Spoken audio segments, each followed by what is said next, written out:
La parole, la seule condition, on peut tout se dire, mais avec courtoisie. C'est la seule chose que je vous demande. Et vous avez la parole.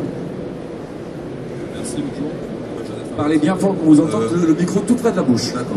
Bonjour, mon nom est Joseph Mabratil. J'ai une question. Donc, votre thèse serait celle dont... C'est pas une thèse, c'est un livre, c'est un biopic. Laissez-le parler, on répondra après, on va essayer de faire ça dans le calme. Selon vous... Non, c'est parce qu'il l'a pas lu, donc je précise que c'est pas une thèse. On y va, on y va. Selon vous, votre frère, on dénoncera la violence. Il dénonce un système, et c'est lui en fait qui est la victime de violence. Comment vous l'expliquez? À partir du moment... Violence physique. Attendez, on va faire les choses très calmement. Agnès Soral disait... J'ai entendu. Disait, vous n'avez pas lu le livre. Vous l'avez lu, le livre? Non, ok. C'est pas par rapport au livre, c'est pas ce que vous venez de dire. Ok, mais comme ça, tout est clair, on sait exactement de quoi on parle. Parce qu'on parle d'un livre à la base, hein. Donc je rentre dans un débat, mais le livre n'est pas ce débat-là. Ok. Donc là, on sort du livre. On est au salon du livre, on n'est pas à un meeting politique. Mais je vais quand même répondre à votre question. Voilà, mais pour que ce soit clair pour les gens, la question ne concerne pas le livre. Voilà. Alors, mon frère a beaucoup d'humour, et comme on a pu le constater récemment, on ne peut pas faire de l'humour avec tout. Et la violence avec laquelle il a toujours fonctionné, même quand il était petit, quand il était apolitique, fait on s'est retrouvés, et moi-même, en train de donner des bourre-pifs, comme on dit chez nous. Donc, il ne se retrouve pas victime de la violence. Il a d'abord mis des gens dans une violence en ne posant pas une question avec diplomatie.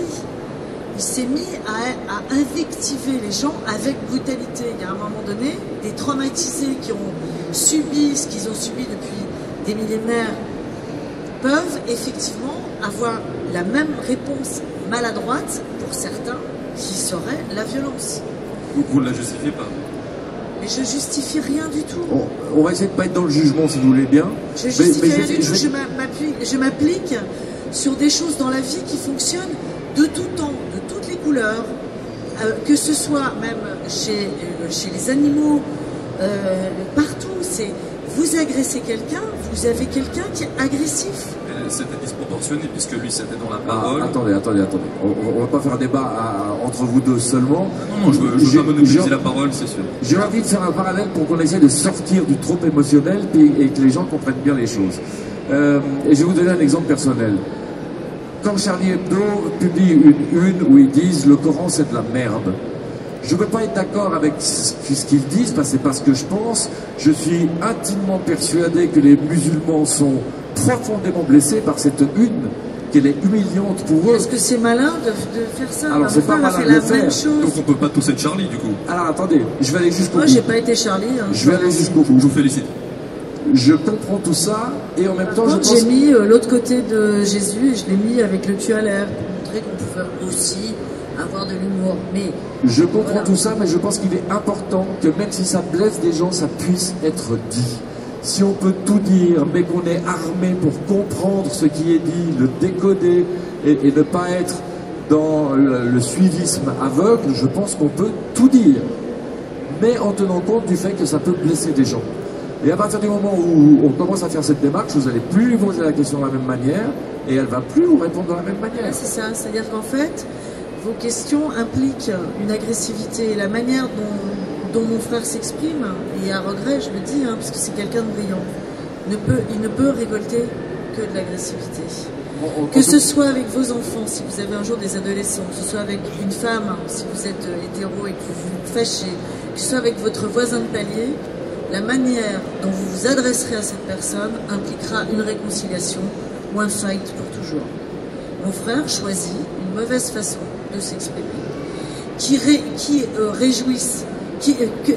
réjouisse des gens qui se sentent abandonnés, etc. Je le conçois totalement et je m'inquiète pour eux aussi. Mais que ça marche de l'autre côté, c'est impossible. Impossible. Voilà, je pense qu'on en a fini avec cette question, qu'elle vous a répondu. J'ai essayé d'arrondir un petit peu les angles et je prends volontiers une autre question, s'il y en a une. Oui, madame, on vous apporte le micro.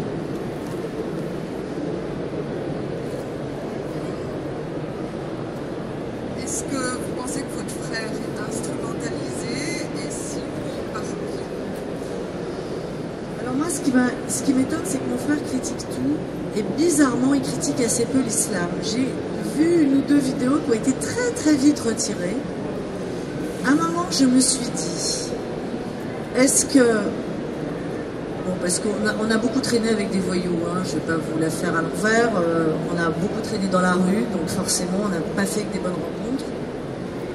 Et il y a un moment, quand un voyou devient très dangereux, on fait attention de ne pas trop lui déplaire.